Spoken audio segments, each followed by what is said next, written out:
maths. Une petite vidéo très basique sur ce qu'il est essentiel d'avoir en voiture. Évidemment, il y a des choses que vous avez certainement déjà vues avec votre formateur, mais bon, si on peut aider. Donc, dans sa pochette, donc un constat amiable, d'accord, obligatoire.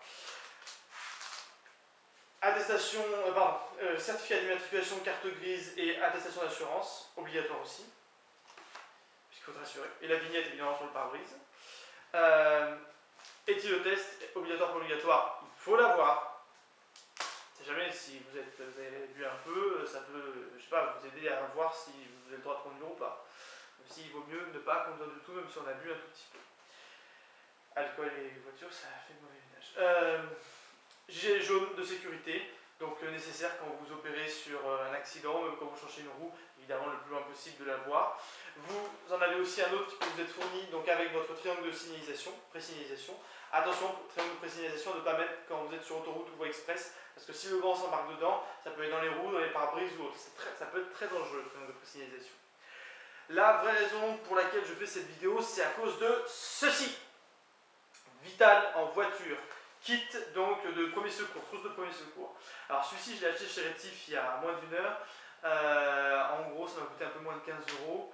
Donc dedans, vous avez 4 pansements 9 par 72 mm, 2 pansements 60 par 50 mm, un rouleau de sparadrap non tissé 5 mètres par 2 cm, 3 compresses stériles 10 par 10 cm, 2 bandes de gaz GAZ2 3 mètres par 7 cm, une écharpe triangulaire, je ne sais pas ce que c'est. Ah oui, d'accord, ok. Une couverture de survie 160 par 210 cm, très important ça.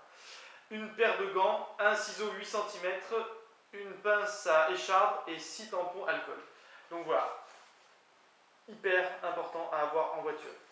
Alors, ensuite, dans les trucs qui peuvent être utiles, il est hyper moche donc je vais le mettre vite fait. De l'eau, si vous n'avez pas un petit extincteur, au pire de l'eau au minimum. Ensuite, pas con non plus à avoir un kawaii pour intervenir si il pleut. Torchon, écharpe ou autre, éponge ou autre quand vous nettoyez votre véhicule. En parlant d'éponge justement, quand vous avez un véhicule notamment noir, c'est bien d'avoir un shampoing spécial en théorie. Donc voilà, celui pour Citroën, avec un chiffon spécial qui est dégueulasse, que vous pouvez acheter chez votre constructeur pour vraiment bien protéger la peinture avant d'utiliser tout ce qui est Karcher ou autre, chez les formes bleues, machin par exemple, mais pas de rouleau, ça abîme vraiment beaucoup. Autre chose, donc avoir du liquide lave-glace c'est bien, mais souvent liquide, donc lave-vite tout court avec un chiffon pour le coup c'est mieux, parce que souvent il y a plein de petites conneries qui ne s'enlèvent pas avec le lave-glace. En hiver, dégeler donc le pare-brise, ou alors évidemment un truc qui râpe, et moi j'aime bien ça, j'ai souvent utilisé ça, j'ai toujours bien aimé. Dispositif réfléchissant, si vous avez un objet voilà, qui dépasse à l'arrière de votre véhicule, maximum 3 mètres à l'arrière de votre véhicule et 1 mètre à fleur à l'avant. Du PQ, on ne sait jamais. Disque bleu, voilà, pour le stationnement, donc disque européen. Et qu'est-ce que j'allais dire, oui, mode d'emploi du véhicule, ça peut servir si vous avez des petits travaux à faire, pas très compliqués, genre changement des fusibles ou autre. Et puis voilà. Et tout ça, évidemment, pardon, à mettre dans un bac, pour une bonne partie, sauf les papiers essentiels que vous mettez généralement, en tout cas au permis, à votre gauche et dans la vraie vie, donc dans la boîte à gants.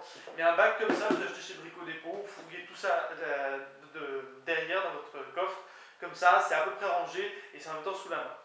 Je pense surtout pour ça que ça peut être utile. Quel est